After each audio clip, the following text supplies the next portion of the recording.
तर 3 लाख मतांपेक्षा जास्त मताने नवनीत राणा निवडून येतील असं रवी राणांनी म्हटलंय। गडकरी नंतर सर्वाधिक मतांनी नवनीत राणा या निवडून येतील असं राणा म्हणाले आहेत। बच्चू कडूंच्या वक्तव्यावर आमदार रवी राणा यांनी हे असं प्रत्युत्तर दिलं। दरम्यान नवनीत राणांचं डिपॉझिट जप्त होईल असं वक्तव्य बच्चू कडूंनी केलं होतं।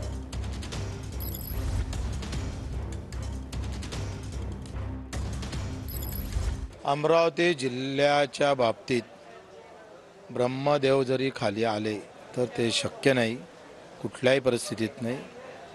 तीर गेलेला आहे, हातून निघालेला आहे, तो विजयानंतरच बाहेर येईल।